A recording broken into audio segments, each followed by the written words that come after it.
Friends, श्रवण Malviya एंगजॉन channel पर आपका हार्दिक स्वागत करता है। हाईटेक सेगमेंट पर आज का वीडियो राजस्थान सरकार के कार्मिक विभाग द्वारा हाल ही में जारी नवीनतम आदेश के अनुसार 1 जनवरी 2022 की स्थिति के अनुसार सभी कार्मिकों के, चाहे वो अधीनस्थ सेवा के हो, चाहे राज्य सेवा के हो, चाहे मंत्रालय के हो, चाहे चतुर्थ श्रेणी सेवा के हो, अपना इमूवेबल प्रॉपर्टी रिटर्न आईपीआर भरना जरूरी है। आईपीआर भरने की पूरी प्रक्रिया पहले बार प्रत्येक सब टैब के डिटेल हर एक में क्या क्या ऑप्शन सेलेक्ट करना है उसको लेकर प्रस्तुत करने जा रहा हूं।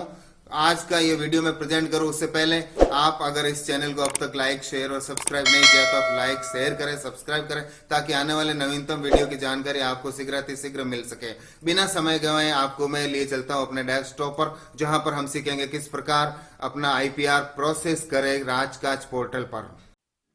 साथियों, अचल संपत्ति रिटर्न 2022 आईपीआर 2022 भरने के लिए आपको सबसे पहले आपके ब्राउज़र पर गूगल क्रोम आपको ओपन करना पड़ेगा। गूगल ब्राउज़र ओपन करने पर आपको सर्च विंडो में यहाँ पर एसएसओ आईडी टाइप करनी पड़ेगी। एसएसओ आईडी आप रूटीन लॉगिन जब आप खोलेंगे तो आपको वहाँ पर अपने यहाँ पर पासवर्ड, क्रेडेंशियल्स, यूज़र आईडी और यहाँ पर पासवर्ड और यहाँ पर आपको कैप्चा लिखने पड़ेंगे। कैप्चा लिखने के बाद आपको एसएसओ आईडी का ये होम पेज लॉगिन हो जाएगा। इस होम पेज पर आप जैसे ही लॉगिन होंगे तो यहाँ पर बहुत सारे ऑप्शंस आपके सामने आएंगे। साथ ही बताना चाहूँगा, सबसे पहले आप यहाँ पर G2G गवर्नमेंट से गवर्नमेंट वाला ऑप्शन सेलेक्ट करें, गवर्नमेंट से गवर्नमेंट। फिर उसके बाद आपने अगर पहले कभी लॉगिन नहीं किया है तो यहाँ सर्च ऑप्शन में राजकाज टाइप करें। राजकाज राजकाज टाइप करेंगे तो आपके सामने ये राजकाज का पोर्टल है, इस तरह का इसका आइकन दिखाई देगा। उसको आप क्लिक करके ओपन कर सकते हैं। यहाँ पर एक्टिव ऐप्स में ये आपको मिलेगा। रिसेंट ऐप में आपने यूज़ लिया है तो मिलेगा, नहीं तो एक्टिव ऐप में आपको मिलेगा। इस पर जैसे ही आप क्लिक करते हैं तो आपके सामने एक ये सिक्योरिटी क्रोम ब्राउज़र फायरवॉल का ऑप्शन आता है, लेकिन हमें यहाँ पर सेंड एनीवे सेलेक्ट करते हुए उसको ओके करना है। सेंड एनीवे जैसे आप क्लिक करेंगे तो आपके सामने यह गूगल ब्राउज़र पर आपके राजकाज का आईपीआर भरने वाले पोर्टल पर होम पेज ओपन हो जाएगा। इस होम पेज पर आपके सामने यहाँ बहुत सारे मेन्यूज हैं राजकाज से रिलेटेड, लेकिन हमारे लिए सबसे नीचे जो है माई आईपीआर, इस पर आप क्लिक करेंगे, जिसका स्टेटस अभी नॉट सबमिट बता रहा है। इस पर आप क्लिक करेंगे तो आपको अगला पेज अपना ओपन हो जाएगा। इस पर जैसे ही अपन क्लिक करते हैं साथियों तो हमारे सामने इस तरह का एक इंटरफेस खुलता है। इस इंटरफेस पर आपके सामने आपको बताना चाहूँगा कि यहाँ बहुत सारे ऑप्शंस आपके सामने हैं।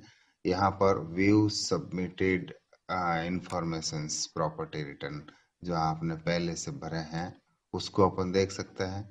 और यहाँ पर मैनेज इमूवेबल प्रॉपर्टी रिटर्न, अभी जो लेटेस्ट में जो आपको भरना है वो प्रॉपर्टी रिटर्न आप यहाँ पर देख सकते हैं। जी साथियों, बताना चाहूँगा कि इसके बाद आप यहाँ पर आपको अपना प्रोफाइल भी अपडेट करना पड़ेगा। प्रोफाइल कैसे अपडेट करें इसका मेरा अलग से एक वीडियो है, आप उसको देखें। इस प्रोफाइल को अपडेट करने के बाद अगर आपने पहले कोई भी रिटर्न भरा है पिछले साल तो सेलेक्ट फ्रॉम प्रीवियस प्रॉपर्टी। अगर आप पिछला रिटर्न जो सेम भरना चाहते हैं तो यहाँ पर आप क्लिक कर सकते हैं और जो आपने पिछले वर्ष का जो रिटर्न भरा है उसके सारी डिटेल यहाँ नीचे ओपन हो जाएगी। साथ ही बताना चाहूँगा कि उसको भी आप उसमें चाहें तो उसका मूल्य में परिवर्तन कर सकते हैं और वापस उसी को सबमिट कर सकते हैं। लेकिन आप अगर पहली बार भर रहे हैं या नए चाहे तो इसको नए सिरे से भी आप भर सकते हैं। सबसे पहले आपको बताना चाहूँगा कि अगर आपके पास कोई प्रॉपर्टी नहीं, जीरो प्रॉपर्टी रिटर्न भरना चाहते हैं तो आप यहाँ पर इस चेक बॉक्स पर राइट करें और आप इस रिटर्न को सबमिट करने की कार्रवाई कर सकते हैं। अब आपको बताना चाहूँगा कि जो पिछले वर्ष की जो प्रॉपर्टी जो रिटर्न था मैंने उसको ओपन किया है। उसको ओपन करने पर यहाँ पर मुझे वर्ष सेलेक्ट करना पड़ेगा, कौन से ईयर की प्रॉपर्टी में सर्च करना चाहता हूँ, और ईयर सेलेक्ट करने के बाद मैं यहाँ सर्च का ऑप्शन प्रेस करूंगा। साथियों, सर्च मैंने 2021 पिछले वर्ष की प्रॉपर्टी सेलेक्ट करी, सर्च को क्लिक किया तो मेरे सामने ये मेरी पिछली प्रॉपर्टी का भरा हुआ रिटर्न, उसका पूरा property time, manner of acquired, प्राप्ति का तरीका, किस प्रकार की प्रॉपर्टी है, किस वर्ष में हासिल करी है, उसकी वैल्यूएशन कितनी है, कहाँ पर स्थित है, ये बहुत सारी जानकारियाँ पिछले वर्ष के रिटर्न से मिलती है। यहाँ पर साथ ही बताना चाहूँगी, ये ब्लू कलर का जो अंडरलाइन किया हुआ है हाइपरलिंक है, आप इसको क्लिक करेंगे तो आपके पिछले वर्ष का रिटर्न यहाँ से डाउनलोड आप कर सकते हैं। जी साथियों, अब आगे चलते हैं। जैसा कि मैंने बताया, जीरो प्रॉपर्टी के लिए आप यहाँ पर क्लिक करें और उसको सबमिट करें। उसके बाद मैं नया प्रॉपर्टी रिटर्न सबमिट कर रहा हूँ। मैनेज इमूवेबल प्रॉपर्टी सेलेक्ट करने के बाद मेरे सामने यह ऑप्शन आया। इस ऑप्शन में यहाँ पर हमें सबसे पहले प्रॉपर्टी का टाइप सेलेक्ट करना पड़ेगा। प्रॉपर्टी टाइप एग्रीकल्चरल हो सकती है, कॉमर्शियल हो सकती है, रेजिडेंशियल हो सकती है, इंडस्ट्रियल हो सकती है, और अदर प्रकार की प्रॉपर्टी हो सकती है। साथियों, आगे बढ़ते हैं। इसमें सबसे पहले अगर मैं प्रॉपर्टी का टाइप है, अलग अलग तरह का टाइप मैं सेलेक्ट करता हूँ। अगर मैं फार्म हाउस एग्रीकल्चरल सेलेक्ट करता हूँ तो मेरे सामने और भी ऑप्शन आएंगे, उप प्रकार प्रॉपर्टी के सब टाइप्स आएंगे, क्या ये फार्म हाउस है, प्लॉट है या अन्य है। अगर मैं प्रॉपर्टी का टाइप कॉमर्शियल सेलेक्ट करता हूँ तो मेरे सामने आएंगे ऑफिस स्पेसेस है या प्लॉट है या लैंड है या शॉप है, शोरूम है या अन्य कोई है। अगर मैं प्रॉपर्टी का सब type main type industrial select करता हूँ तो मुझे सेलेक्ट करना पड़ेगा बिल्डिंग है, प्लॉट है, लैंड है, फैक्ट्री है।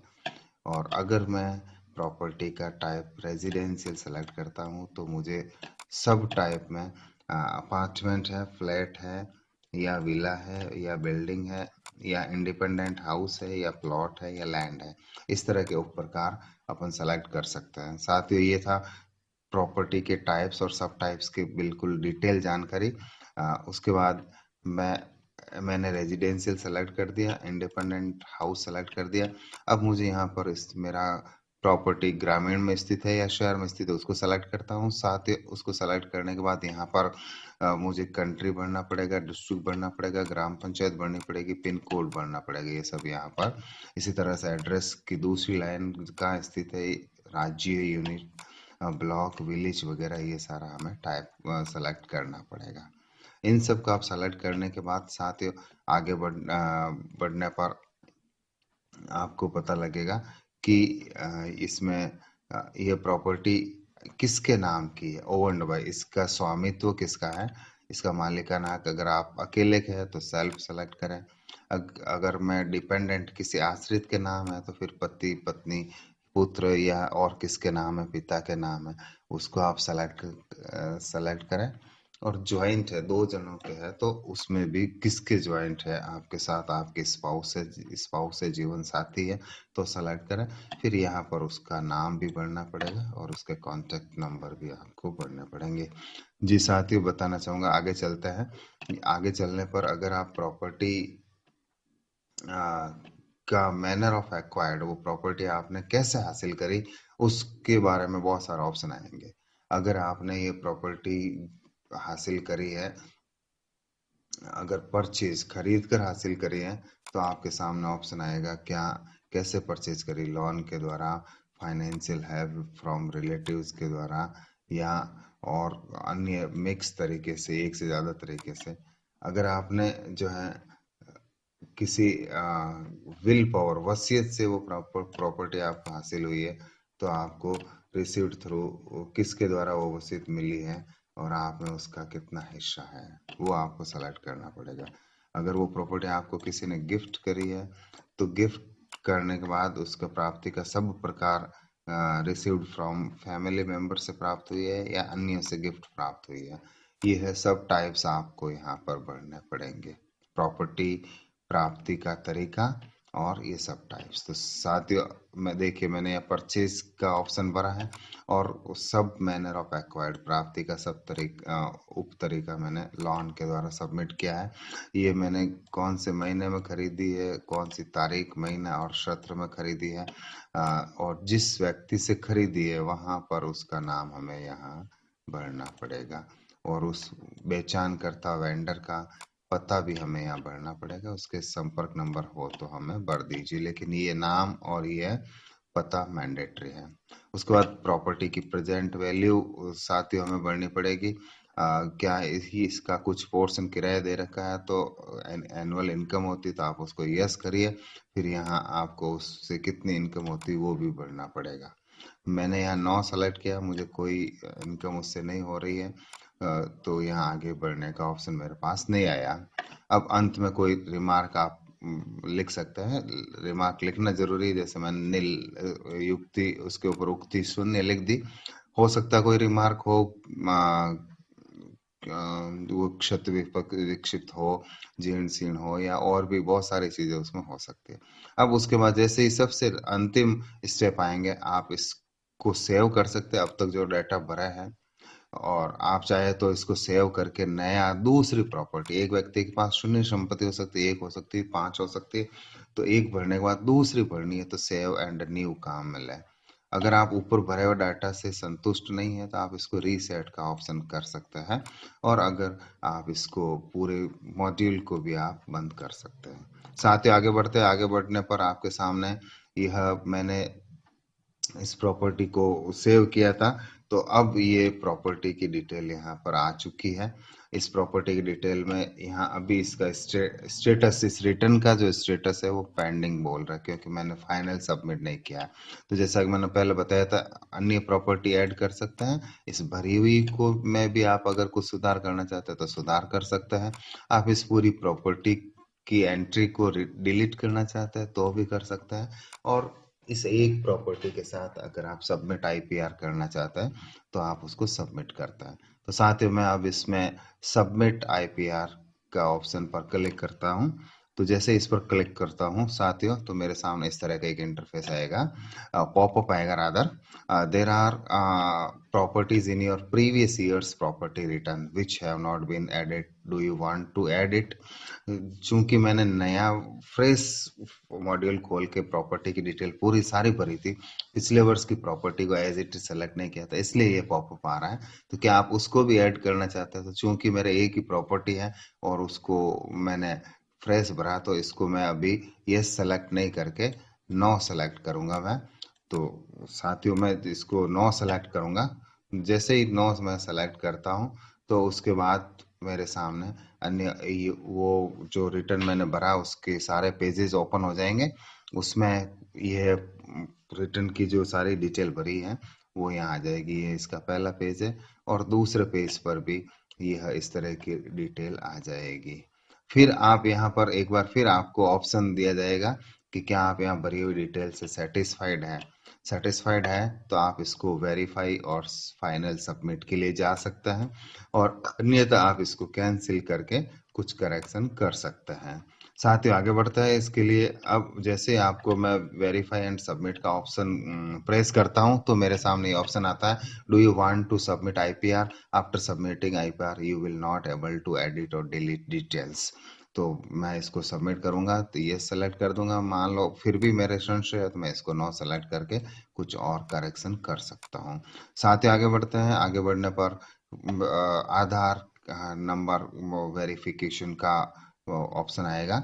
यहाँ पर हमें अपने आधार नंबर एंटर करने पड़ेंगे। फिर उसके बाद प्रोसेस पर क्लिक करिएगा। उस प्रोसेस पर क्लिक करते ही आपके मोबाइल पर टेक्स्ट मैसेज से एसएमएस के द्वारा ओटीपी आएगा। उस ओटीपी को आप यहाँ पर एंटर कर लें। ओटीपी को एंटर करने के बाद आप वेरीफाई ओटीपी पर क्लिक करें। वेरीफाई ओटीपी पर क्लिक करने पर जैसे वेरीफाई ओटीपी पर क्लिक करेंगे तो दो चीजें हो जाएगी। एक तो यहाँ पर जो पेंडिंग बता रहा था स्टेटस, वहां पर ये सबमिटेड आ जाएगा, इस तारीख को सबमिट किया है, और यहाँ एक नया हाइपरलिंक आईपीआर 2022 आ जाएगा, और साथ साथ यहाँ नीचे आप उसका पीडीएफ भी रिटर्न का हाथों हाथ यहाँ डाउनलोड हो जाएगा। दोनों काम एक साथ हो रहे हैं। आप चाहे तो इसको क्लिक करके दोबारा भी डाउनलोड कर सकते हैं। साथ ही आगे बढ़ते हैं। आगे बढ़ने पर मैं इसको ओपन करता हूं। जो मेरा आईपीआर फाइल हुआ है वो उसको देखिए। इसमें ये आईपीआर फाइल हो चुका है, लेकिन इसमें सिग्नेचर वैलिडेट नहीं है। साथियों, बताना चाहूंगा कि सिग्नेचर वैलिडेट करने का क्या तरीका है, इसके क्या स्टेप्स है, कौन से सॉफ्टवेयर काम है, इसके लिए मेरा अगला एक वीडियो है। इसके उसका लिंक इसके डिस्क्रिप्शन बॉक्स में भी दे रखा है। आप उसको ओपन करके भी देख सकते हैं और सर्च करके भी देख सकते हैं। डिजिटल साइन कैसे करें, सिग्नेचर वैलिडेट कैसे करें, ये वीडियो आप मेरे चैनल पर सर्च करके देख सकते हैं। साथियों, ये था अचल संपत्ति रिटर्न 2022 पर डिजिटल सिग्नेचर वेरीफाई व वैलिड कैसे करें नेक्स्ट वीडियो के बारे में ये सूचना थी। इसके स्टेप बाय स्टेप्स आप देख सकते हैं।